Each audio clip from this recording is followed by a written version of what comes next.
مسیح میں آپ سب کی سلامتی ہو۔ میرا نام پاسٹر مون جاوید ہے۔ آپ میرے ساتھ پڑھیں گے پریکٹیکل تھیولوجی، اور پریکٹیکل تھیولوجی میں ہم پورے بیچلرز میں ہم 3 مین سبجیکٹس پڑھیں گے: خدا کے ساتھ چلنا، مبلغ اور دعا۔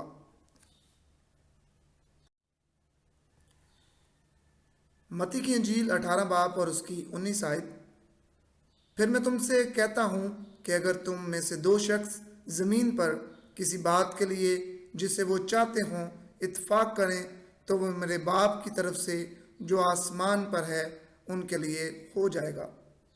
خداوند کا کلام ہمیں یوں بتاتا ہے کہ اگر 2 شخص زمین پر ایک بات پر متفق ہوتے ہیں تو وہ بات آسمان پر بھی باندھی جاتی ہے۔ وہ بات آسمان کی طرف سے، یا ہم کہہ سکتے ہیں وہ بات خدا کی طرف سے پوری ہو جاتی ہے۔ اسی کے ساتھ ساتھ متی کی انجیل 21 باب اور اس کی 22 آیت: اور جو کچھ دعا میں ایمان کے ساتھ مانگو گے وہ سب تم کو ملے گا۔ اور یہ یقینی بات ہے کہ ہم خدا سے جو کچھ بھی ایمان کے ساتھ مانگتے ہیں وہ ہمیں دیتا ہے۔ دعا۔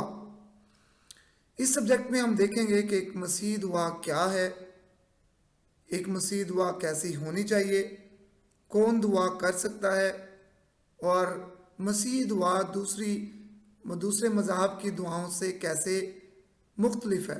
تو یہ ہم اس پورے سبجیکٹ میں سیکھیں گے۔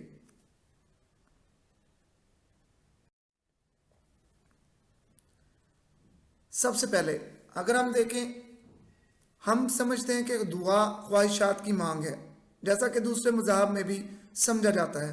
عام طور پر ہم تبھی خدا کی حضوری میں دعا کرتے ہیں جب ہمیں کسی چیز کی ضرورت ہو، خاص طور پر جب ہماری زندگی میں مسئلے مسائل ہوں تب ہم خداوند کی حضوری میں آتے ہیں، خداوند سے مانگتے ہیں۔ اسی کے ساتھ ساتھ دنیا کے دوسرے مذاہب کی طرف بھی اگر ہم دیکھیں تو وہ بھی اسی طرح سے ہیں، ان میں بھی دعا کا تصور پایا جاتا ہے۔ وہ بھی اپنے خداؤں کے سامنے تبھی جھکتے ہیں جب ان کے دل میں کوئی خواہش ہو، وہ مشکلات میں پھنسے ہوئے ہوں۔ پر مسیح دعا دوسرے مذاہب کی دعاؤں سے مختلف ہے۔ ہماری دعا خواہشات کی مانگ بالکل نہیں ہے۔ یقیناً خدا ہماری خواہشات کو، ہماری نیک خواہشات کو، ہمارے دل کے ارادوں کو پورا کرتا ہے، اسی کے ساتھ ساتھ ہمیں آزمائشوں سے بھی نکالتا ہے۔ پر ایک مسیح دعا صرف آزمائشوں سے نکلنے کے لیے یا اپنی خواہشات کی مانگ کے لیے بالکل نہیں ہے۔ ایک مسیح دعا خدا کے ساتھ اپنا تعلق برقرار رکھنے کے لیے ہے۔ ایک مسیح دعا اس لیے ہے تاکہ ہم اپنے خدا کے ساتھ اپنا ٹائم سپینڈ کریں، کچھ وقت اپنے خدا کے ساتھ گزاریں، اس کے ساتھ رفاقت میں رہیں اور اس کے ساتھ اپنا رشتہ مضبوط سے مضبوط تر بناتے چلے جائیں۔ ہمیں دعا کیوں کرنی چاہیے؟ یہ ایک بہت بڑا سوال ہے جس پر غور کرنا چاہیے۔ کیا ہمیں صرف تبھی دعا کرنی چاہیے جب ہماری زندگی میں مسئلے مسائل ہیں؟ کیا ہمیں صرف تب ہی دعا کرنی چاہیے جب ہم نے کوئی اپنی دلی خواہش کو پورا کرنا ہو، یا صرف اتوار کو، یا صرف اس وقت جب ہمارے گھر میں عبادت ہو؟ کیا صرف ہمیں تبھی دعا کرنی چاہیے، یا صرف تبھی دعا کرنی چاہیے جب خدا ہمیں کوئی نئی چیز سے نوازتا ہے تو ہم شکر گزاری کرتے ہیں؟ کیا دعائیں صرف یہی ہیں کہ جب ہمیں کوئی چیز ملتی ہے تبھی ہم خدا کی حضوری میں بیٹھیں؟ میرے عزیزو، ایسا بالکل نہیں ہے۔ دعا ایک مسیح کے لیے اعزاز ہے، ایک مسیح کے لیے ریوارڈ ہے۔ اگر ہم قرآن کا کلام پڑھیں تو یہ بالکل خواہشات کی مانگ نہیں ہے۔ اگر ہم خدا کا کلام پڑھتے ہیں تو ہمیں پتہ چلتا ہے وہ اپنے محبوب کو نیند ہی میں دے دیتا ہے۔ تو اس کا مطلب یہ ہے کہ خدا کے محبوب کو یا خدا سے پیار کرنے والوں کو مانگنے کی بھی ضرورت نہیں ہے۔ تو پھر خدا کیوں چاہتا ہے کہ ہم دعا کریں؟ خدا کیوں چاہتا ہے کہ ہم خدا کی حضوری میں بیٹھیں؟ تو اس کی وجہ یہی ہے کہ خدا چاہتا ہے کہ ہم خدا کے ساتھ اپنا وقت گزاریں۔ متی کی انجیل 7 باب اور اس کی 7 اور 8 آیت: